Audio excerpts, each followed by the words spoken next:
క్రీస్తునాథుని యందు ప్రియ సహోదరి సహోదరులారా, ఈరోజు మనము పునీతులు తిబూర్షియస్, వలేరియను మరియు మ్యాక్సిమస్ వీరిని మనం కొనియాడుతూ ఉన్నాం.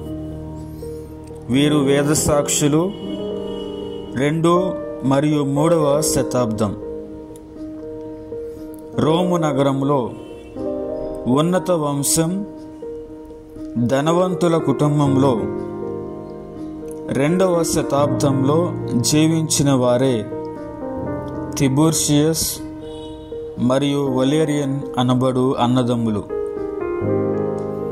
అలెగ్జాండర్ సవేరస్ చక్రవర్తి పాలిస్తున్న రోజులవి. క్రీస్తు సందేశాలు ఆనాటి ప్రజల్లో కలవరం కలిగించాయి. వివిధ రకాల ఆకారాలు కల్పించుకొని దేవుళ్ళని చెప్పి పూజింపబడుతూ ఉన్న రోజులవి.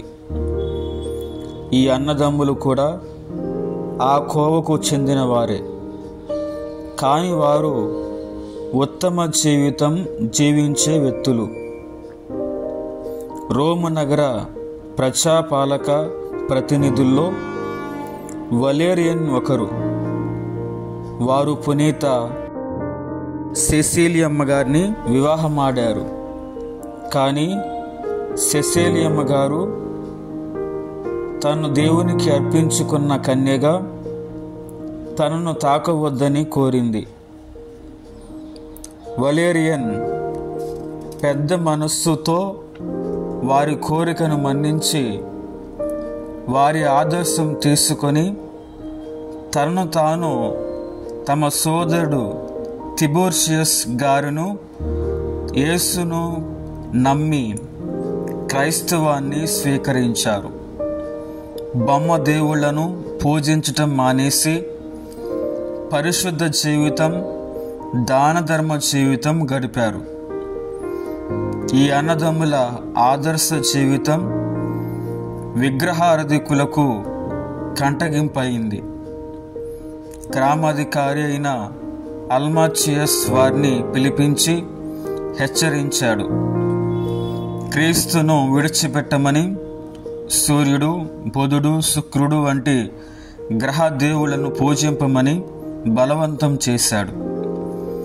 అవన్నీ సృష్టిలో భాగం. కాన సృష్టికర్త అయిన దైవాన్ని, ఆ దైవపుత్రుడు క్రీస్తునే ఆరాధిస్తామని ప్రజలందరూ యేసుదేవుని పూజించాలని నొక్కి చెప్పారు. ఆగ్రహించిన ఆ గ్రామాధిపతి ఆ అన్నదమ్ముల్ని జైలు పాలు చేశాడు.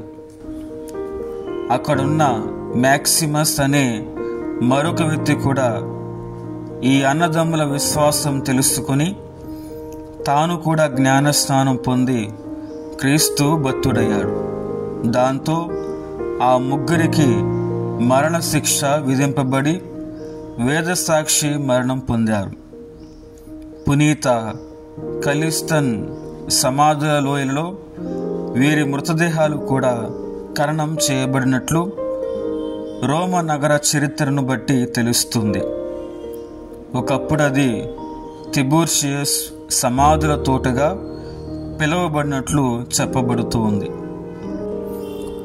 ధ్యానాంశం: నీవు మంచి స్నేహితులతో కలిసి ఉన్నావంటే నీవు కూడా ఒకప్పుడు పరలోకంలో ఆశీర్వాదితులతో కూడి నిత్యానందంలో ఉండటం ఖాయం.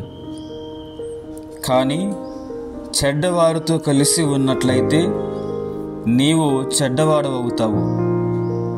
నీవు నీ ఆత్మను కూడా కోల్పోయే ప్రమాదం ఉంది.